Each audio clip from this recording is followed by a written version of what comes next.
Mhm. that inevitable growth and try to make sure that it happens in a healthy way. But we Sure. just can't stop. It's like trying to stop, water from going somewhere. Welcome to Prime Lunchtime with Brian Johnson, a monthly podcast featuring the city manager and your host, Rico Figliolini.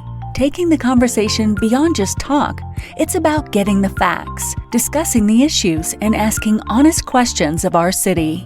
Hi, everyone. This is Rico Figliolini, host of Peachtree Corners Live, and today, Prime Lunchtime with City Manager. Hey, Brian. How are you? Good, Rico. How are you? Good. Good time it's a beautiful day, actually, when we're recording this. But we have a lot of things we're going to be talking about. But before we get into that, I just do want to say thank you to our corporate sponsor, EV Remodeling, Inc. Eli, who lives here in Peachtree Corners, where the company's based, is a great guy doing great work from to whole house remodels. So check them out at evremodelinginc.com. I don't think you'll be disappointed.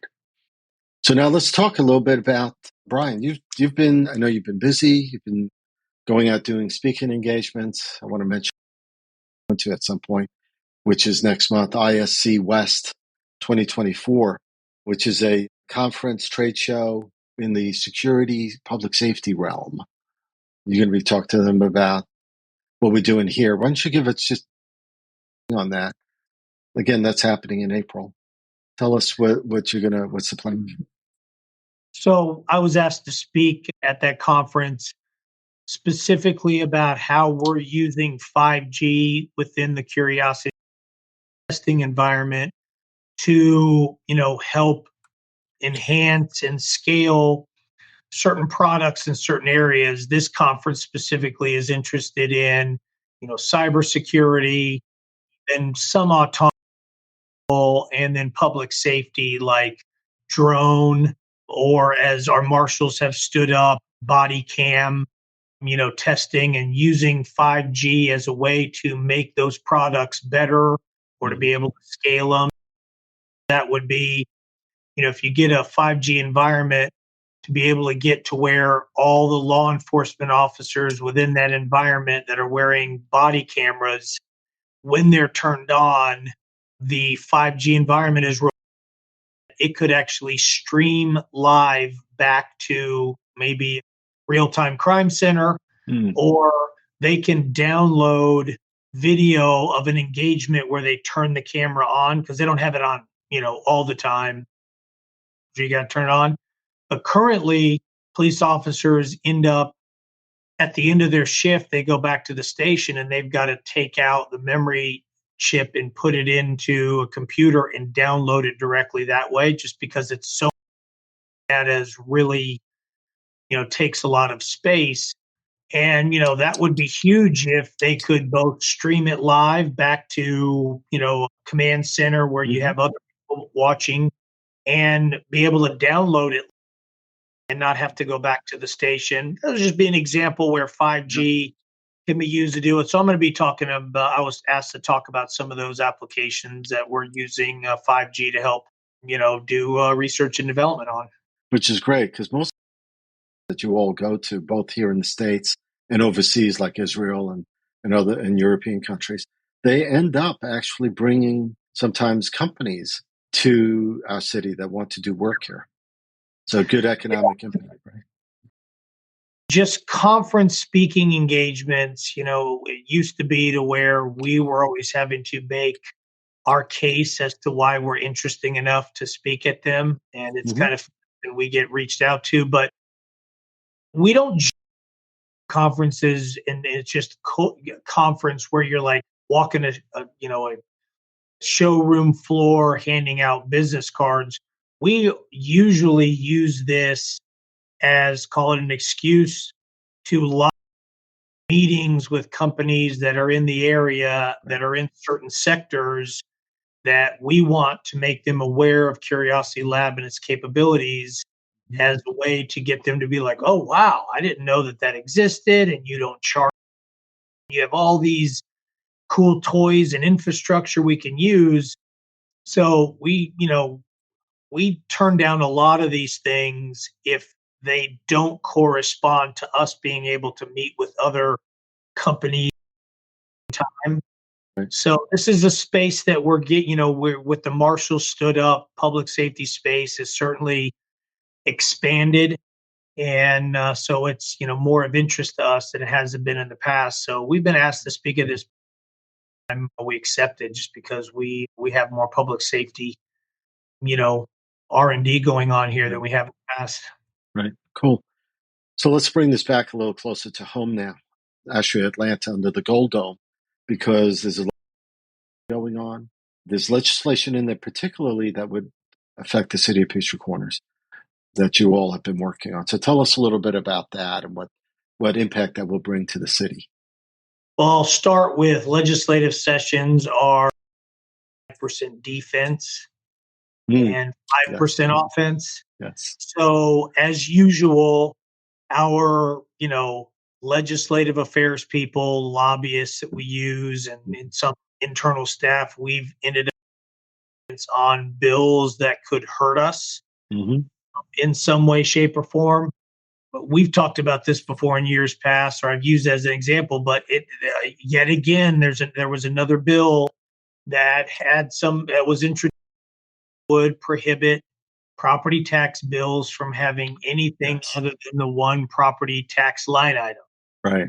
And for municipalities that don't have property tax or have a lot of additional, fees Mm-hmm. that they, charge residents and don't want to stand up a billing department or don't want to have a bill that only has fees on it, Mm-hmm. it would be significantly negative for us because our collection, so we use Gwinnett County's property tax bill for us to put on solid waste. So your trash collection is billed annually. Your stormwater user fee is billed annually. For some locations that have street lights that are, assessed based on the frontage of their property, that's on there. Our collection rate is 99% because it's on a property tax bill. And if you don't pay the whole, technically speaking, at some point you could find your property being auctioned off on the courthouse steps. True. So people pay it. But if you removed it and we had to invoice just say solid waste and stormwater, our collection rate for the nationally of cities that do that, their collection rate is about 65%. It's crazy. Because a lot of people think, like for instance, they don't pay their trash collection. Mm-hmm. And they're kind of like, oh, whatever, And there's no recourse. Stop doing it. I'm going to dump my trash in a vacant lot. I'm going to do whatever. I've abandoned the property. I mean, just things, water. They're like, what are they going to do to me? If I don't pay for the drainage. So just bad bills like that.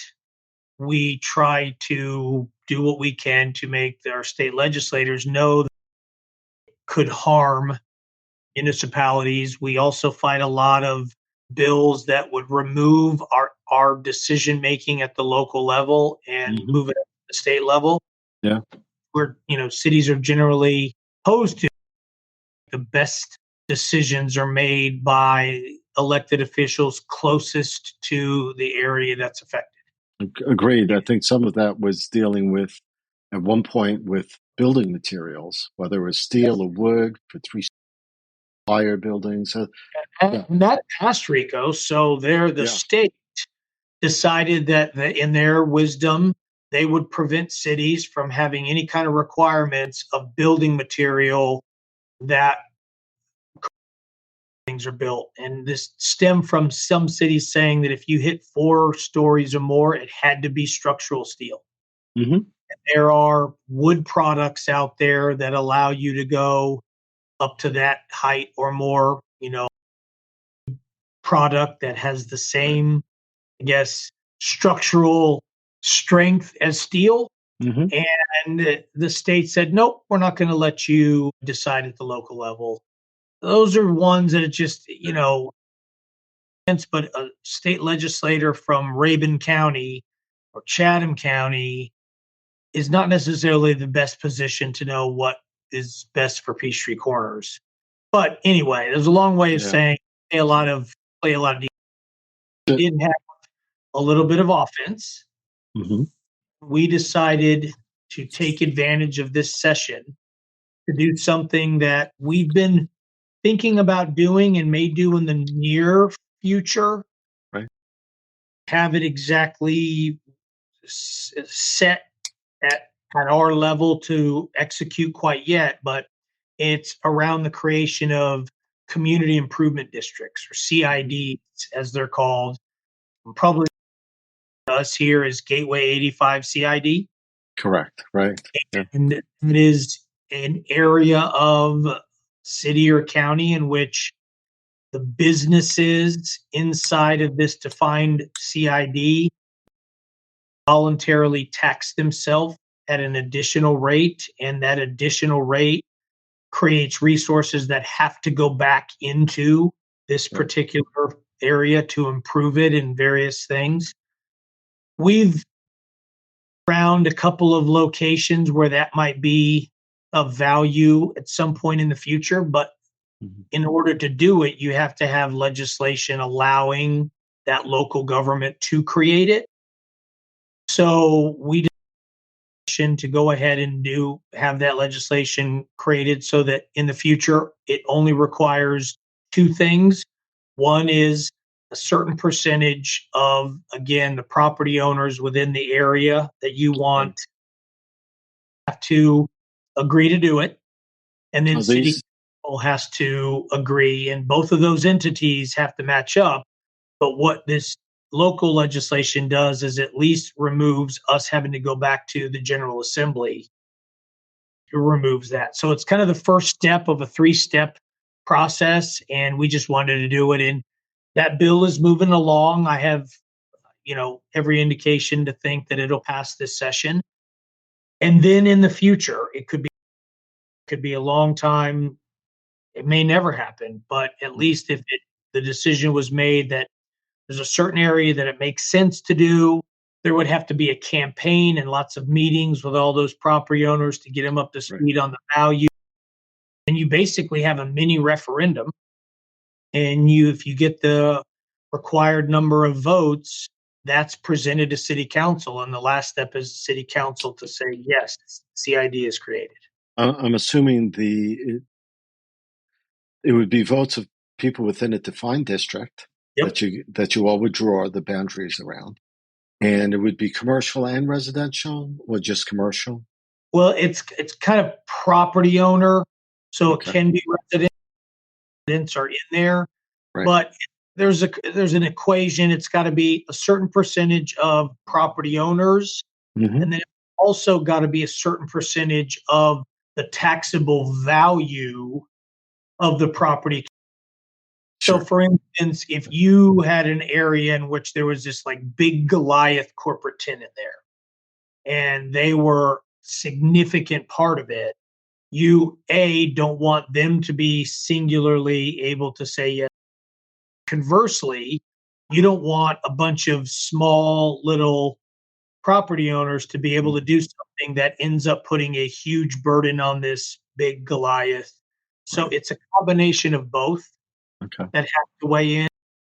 And all those requirements are laid out in state law. Mm-hmm. That we don't get to choose.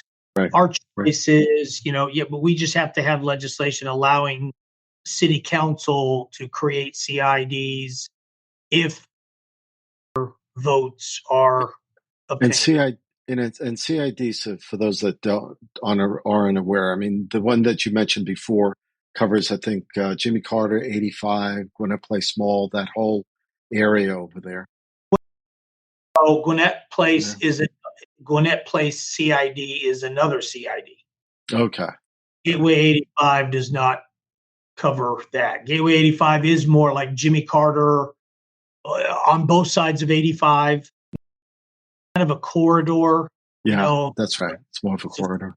Place CID is its own CID of what was or is the Gwinnett Place Mall itself and some of the surrounding businesses that are kind of in that. So what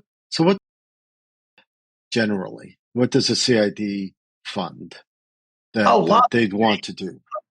Could be public safety aspect, could be additional street lights, it could be cameras, it could be off-duty police officers, it could be infrastructure improvements, you could improve roads, signage, facade improvements to businesses. It's really whatever that CID, because if the CID is created, a board to be created to govern it. And the board's composition also is stipulated. You have to have a certain number of board members have to come from property owners, and a certain number are appointed by city council. You just have board composition, and so that board decides the rate, which is capped. There's a cap to decide the rate. They decide what it's going to go to. They manage. But Gateway 85 has done a lot in video cameras. Right. They pay for off-duty police protection. They've done street lighting. I'm not sure if they've done any actual physical infrastructure, but that's kind of, Right. seen it where facade improvements, where businesses could come in and actually give a refresh to their building through money collected there. So, the theory is, if this defined area, kind of rising tide lifts all boats, then that also feeds itself, because then that means the tax value of the properties go up, which means there's more money collected, even without changing the amount, because the value is more. So that's even more just self-fulfilled. And it doesn't like regulate anything, usage or anything within that CID.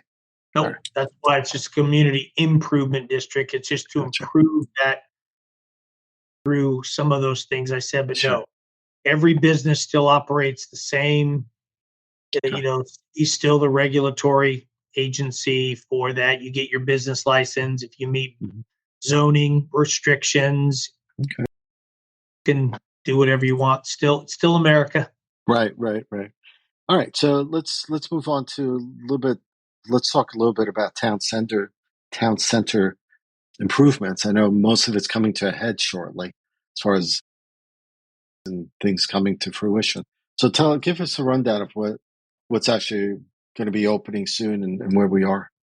Yeah, so we got a bunch of the improvements around the town green that are kind of going to be finishing up here, in the next month or two. First one is going to be the dog park. Right. The dog park is essentially done. The video cameras over the dog park are getting installed on Monday. Important because we both know that it's probably day 2.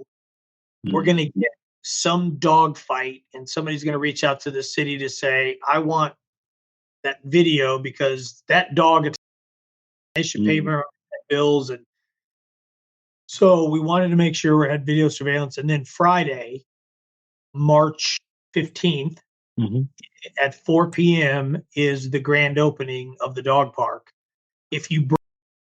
We have some Peachtree Corners, tchotchkes that are, dog related. We're going to give out, and the dog park will be open. So that's the first one.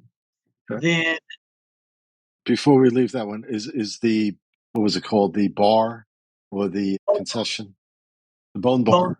Bone Bar. Is that going to be open too? It will not be open quite yet. We still have 3 or 4 weeks before that'll be done.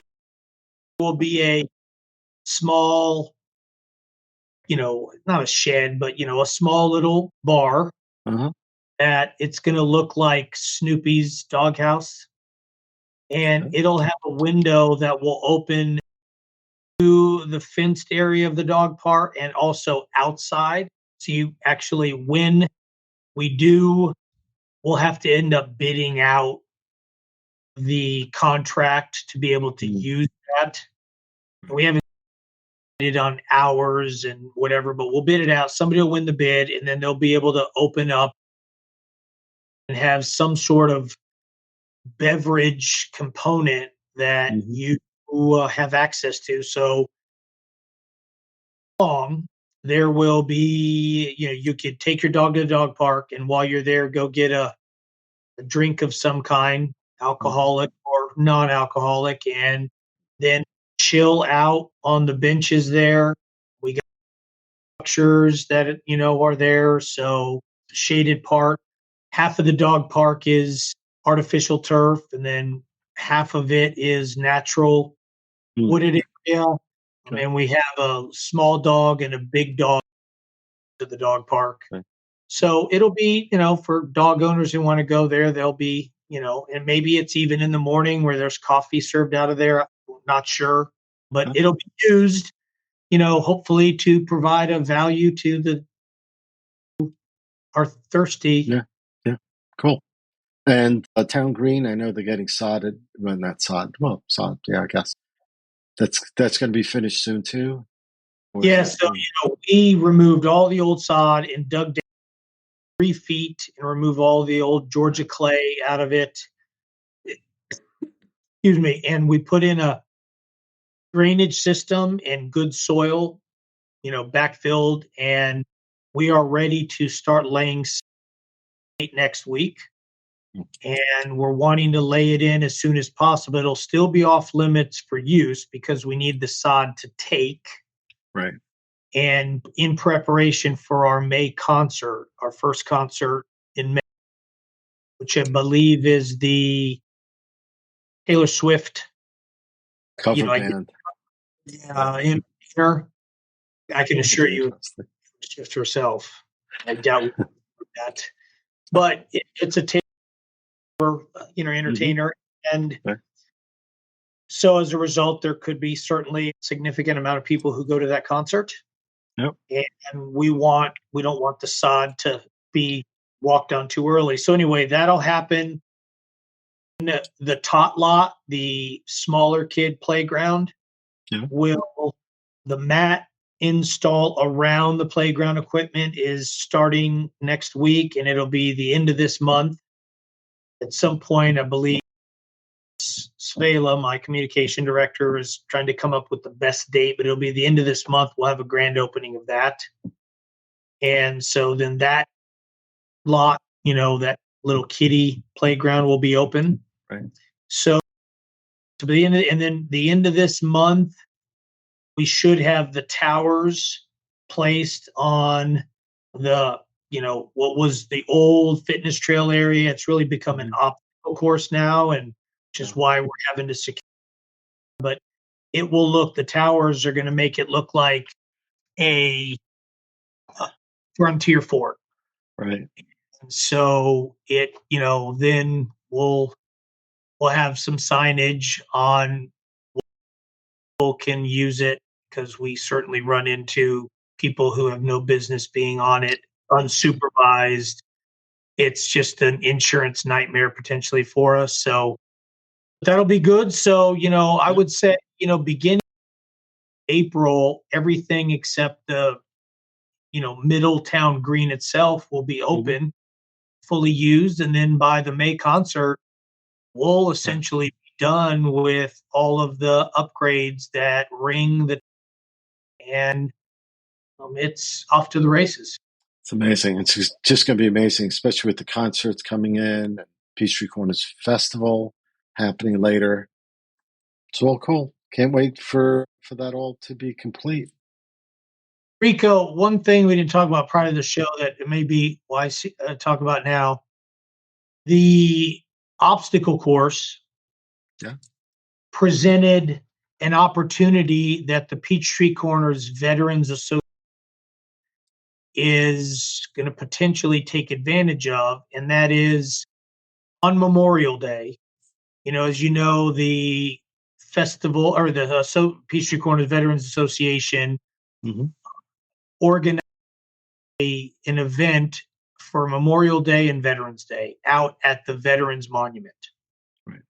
And the Veterans Association is essentially going to have a competition aimed at young people, like middle and high school age kids. That'll be supervised. But for the purpose of maybe instilling a greater value to military service than Mm, the military right now is getting from young people, sure. recruiting is way down. This might be a way to get some. We'll have the different stations, the ones that we think are, good ones to use, and we'll have them in sequence, and we'll have the Mhm. kids go through and see which ones can get through early in the shortest amount of time, all while followed with a veteran who can both provide them guidance on how to do it and as a safety monitor, if you will. So we'll have prizes, and that'll be in the morning.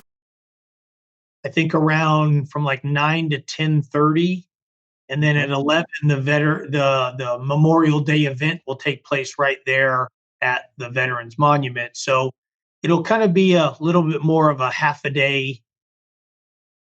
So more to follow on that, but Okay.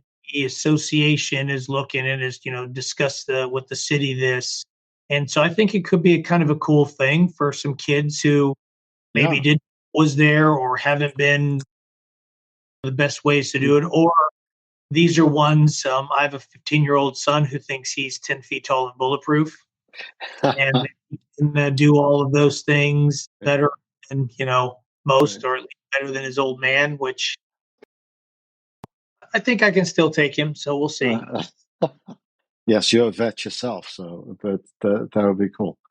Great. Gonna have to check with Lewis on details then before we go to press on the next issue. Yeah. All right. So why don't we? There's a couple more things I want to talk quickly about. One is Da Vinci Court and that development that's happening in the pretty much the unused parking area. So was that was approved or working? Is that working? What's the details on that in short? Well, yeah. First, I want to say it's not a development that's happening. It's just a property owner who is wanting to do something, but the city hasn't given them permission to do yet. Da Vinci Court is a road that enters into an area that has a couple of Class A, 4, maybe 5-story office buildings. Hmm. And when they were built, as is often the case, they put a lot more than they need. Right. They really had more parking than they need even before COVID, but certainly after COVID with that. And so they have been wanting to do something with the parking areas, Yeah. and they have submitted an application for the city to the city for a mixed use development there Mm. on that site.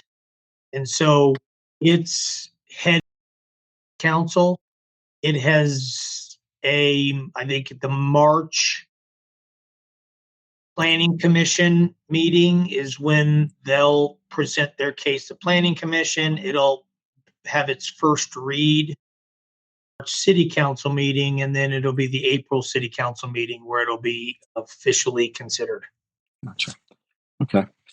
Because development doesn't stop in the city of Peachtree Corners, and there's always someone that wants to do something. I know the Day Build is one of those buildings that are being looked at. That's on Peachtree Corner Circle. So there's always someone looking to develop. So it's good to have some guidance. Rico, probably important for me to bring up when you say that is, we do get, probably all cities get this, Right. Sure. some people who end up basically wanting the city to not approve anything. Mm-hmm. They're not even getting into whether it's equity or, rental or anything. They're just like, we moved to the city back in, 91, and it was a certain way, and all this development's happening, and we don't like it. Get it. I mean, the city is not necessarily, in fact, I would say it's single digits, the percentage of land use considerations that the city even has anything to do with, initiating. The plus percent of it is the private sector property owner wanting to do something with their property.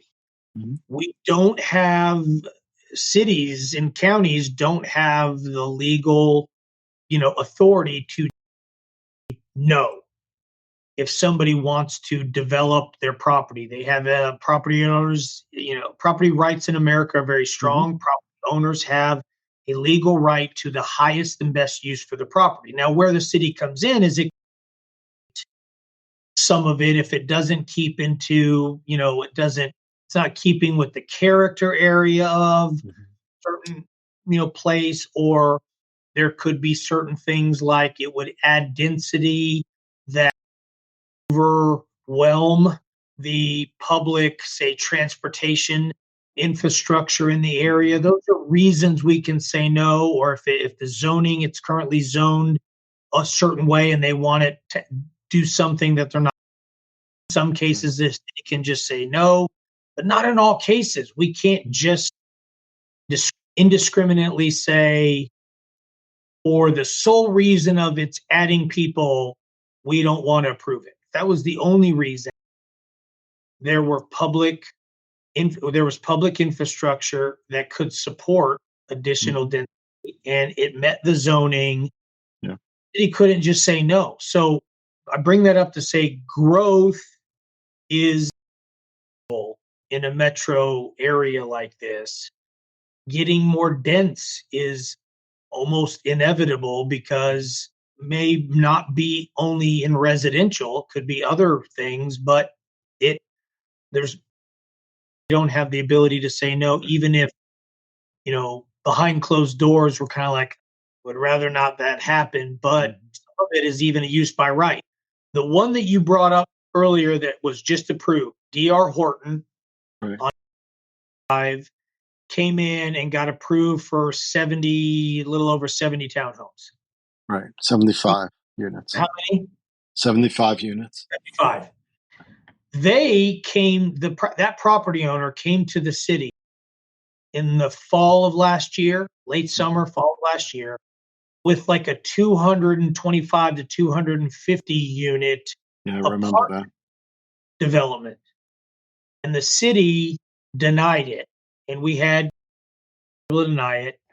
Property owner came back to city staff, myself and staff, and said, well, we really want to do something. The building is uninhabitable, the old office building. We want to do something with it.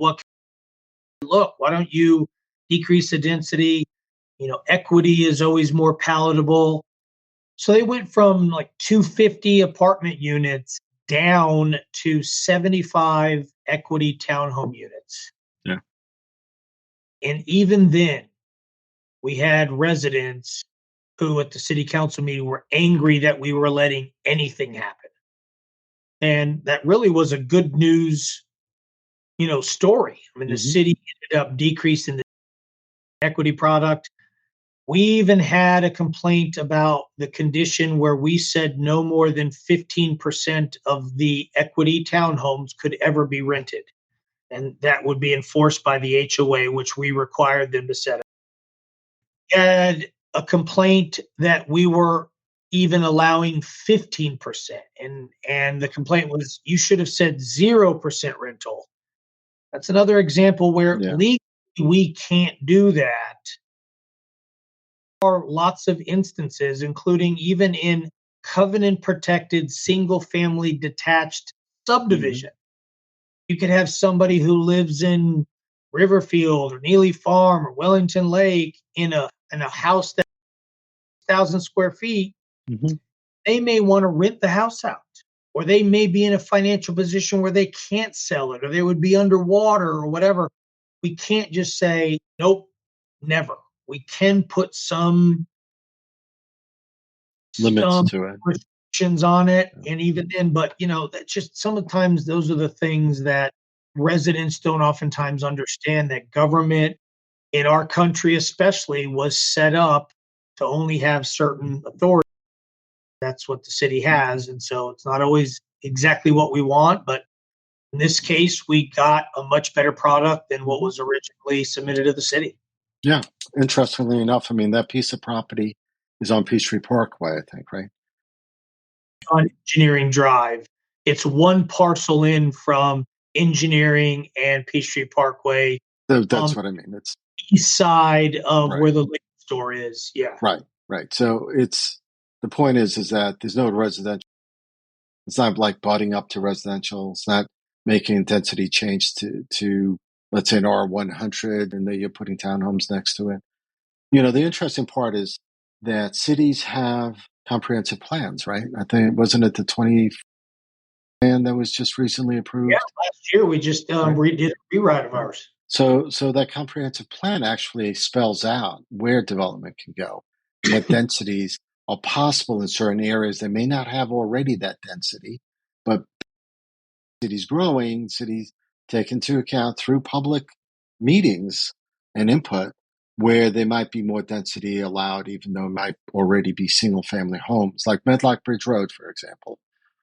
I point out because single way, but the comprehensive plan looks at that and says, because of this corridor, because of the development around it, this actually could be multi-use, could be apartments or equity, larger density. I mean, so there are plans out there. So it's not making things up. No, There's even that in our comp plan, yeah. there was an AJC article about it like 2 days ago about technology parks and what we're needing to do to stay healthy. And Right. it was that they're becoming mixed use areas in and of themselves. It's not just big office parks and office parks only. Now they're intermixing different types of use, residential, entertainment, restaurant, food and beverage, and calls that out that Tech Park Atlanta needs to have pockets of residential. In this particular case, it had a 3-story office building on it that probably, I don't know, was probably 125 square feet. I guarantee when that office was occupied, there was more than 75 employees that went to that building. Yeah, So for now sure. it's only going to have 75 townhomes. The traffic is actually will be less than it was when that office building was fully, open.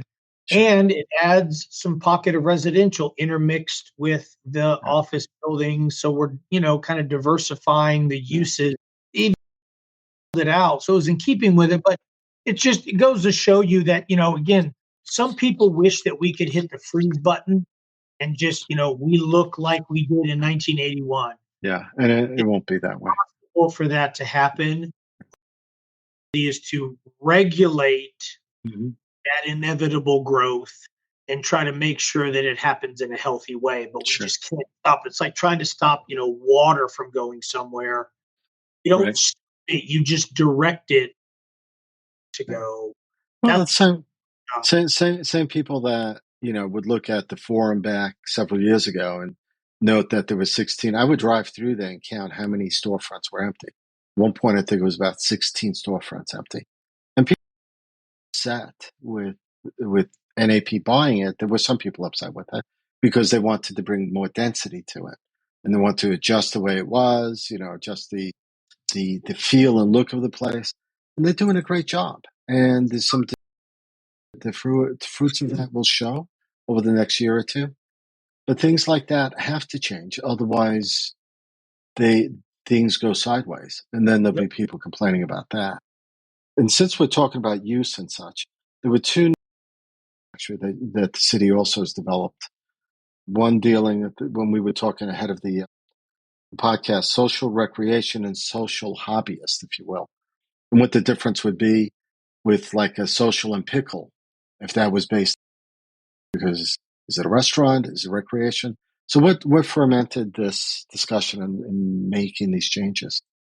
So what we're doing is we're looking to add 2 zoning categories, use categories of some developers, property owners in the city coming to us with, ideas in which they're mixing things that are oftentimes regulated separately. You use pickle and chicken and pickle.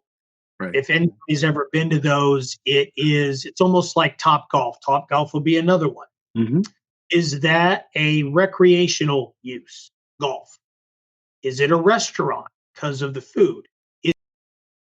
Because it has a bar and it serves alcoholic beverages, they mix it all together. So what category do you put that under? We're getting a lot of unique type of things, virtual reality simulators that have a membership component and may end up having food and beverage, antique car storage, car club, lounge, all roof, where you've got memberships and you could go there for food and beverage. Pickleball here, another one where there's, some, even we've had model railroad on to model railroaders looking at an office building where they were going to not only meet on a regular basis, but build out a big, one of those big areas all the paper mache mountains and tracks, and so, but they want to also have it where the club can meet there. There can be drinks, what is it? Is it a hobby? Is it a club? Is it a bar?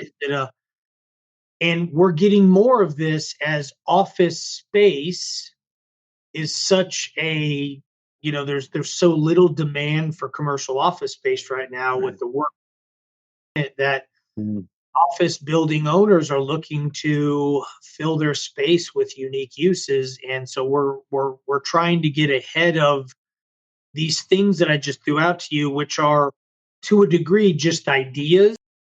Owners have come to us with saying, hey, we're looking to maybe do this. If we wanted to, what are our restrictions? What could we do? And, at the end of it, we're kind of like, we don't really have somewhere where this fits right now. And so official request by any of them, we're wanting to create a zoning classification for them. So that'll be discussed over the next month or two to create these so that we get ahead of it. It's actually not, these are good things. Those are uses that could be you add to a particular area, but we gotta regulate it. Yeah, most people don't know, I guess, most average citizen might not realize there's a zoning for everything. Zoning for a restaurant, a bar. So, and regulations that go with those particular zonings and things that have to be done with those zonings. So this is good. This is what a city does, right? It anticipates that are going to be going on, development that's going on, and you have to be ahead of that curve. This way you can know what you're doing. And being ahead of another curve. Okay, so the last thing on our discussion, if you will, medical cannabis has been made legal. And we're not talking recreational cannabis, we're talking medical cannabis. And in fact, there's only, I forgot what the number is, 15 or 16 approved uses for medical cannabis. And they are, you can find them on I'll have a link to this. But so where can it be sold and how it can be sold in the city of Peachtree Corners? So you all are going to take that up, I think, specifically. Every city can do this. There's state legislation that to a degree, but there's enough leeway in there that each city can adjust particular rules about it. So tell us a little bit what the city is looking to do on this. A little bit also to get ahead of something that we foresee is going to request is if the city is wanting to facilitate this, because there are instances in which it could happen with yes or no because it's regulated by the state. But there are certain things the city can get involved in, like whether we want to vary on distances between schools, whether we want, like if I think it's like 1,000 feet, the state law says, but there's a component where the city could issue a variance, so it could be to where somebody's like 95 feet from a school or a church. Do we want to be able to vary or just say, nope, Also, what distance might we want to have between, if there were two of them that wanted to come into the city, Right. draw a circle and say, in Peachtree Corners, you can't have them closer than, 5 miles or 1 mile or whatever. And then what process would it be for this to happen? Again, these are fencing locations, which are essentially pharmacies. Right. They have to be independent pharmacies, I believe. Yes, independent compounding pharmacies. Right. And they have some extra training that I go to, and then you have a note from a doctor and a card. Right. That's essentially when they get their card scanned so the state knows who's getting it and they can't get it more often. And it can be for only those. Do we want to create a process to where, we're, I don't want to say encouraging it, but, facilitating it in where it might be just a little bit closer than 1,000 feet to a location, or Well, the way it's measured, right? I mean, it could be 1,000 feet door to door, or it could be 1,000 feet property line to property line, right? Municipalities and it's counties. not even. You bring up some good.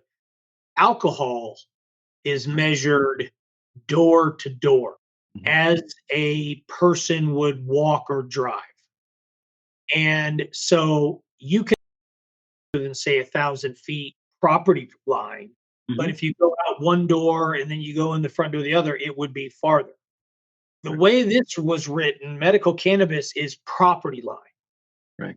So you may have cases where join, but it's not, there's no risk of there being interaction between the two users of the properties, because so that's another consideration in the city. So we just got to talk through it and then make sure that we have additional guardrails beyond what the state already put in state law.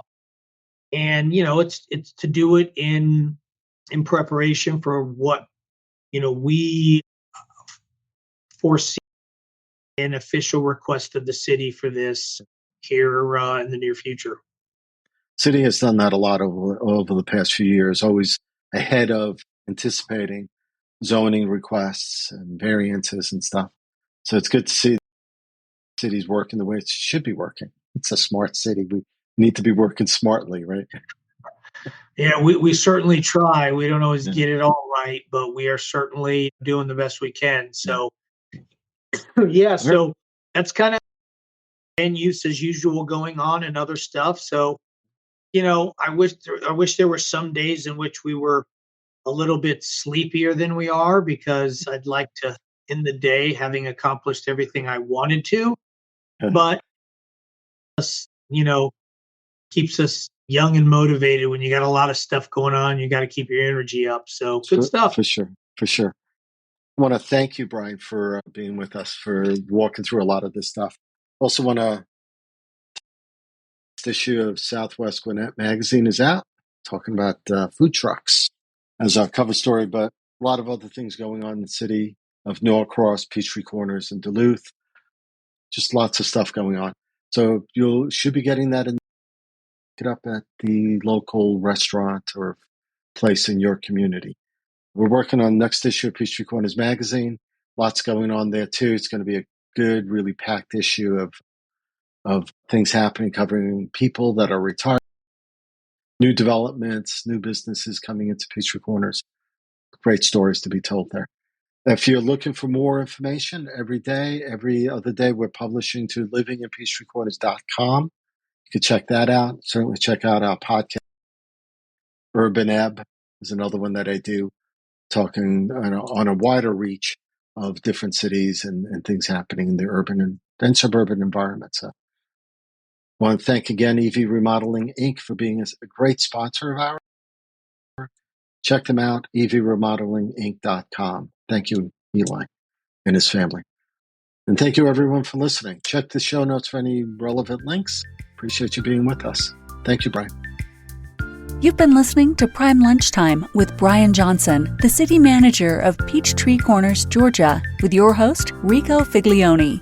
The show is part of a family of podcasts produced by Peachtree Corners Magazine and Mighty Rockets. To find more episodes of this show or our other podcasts, visit livinginpeachtreecorners.com or follow us on Facebook at Peachtree Corners Life.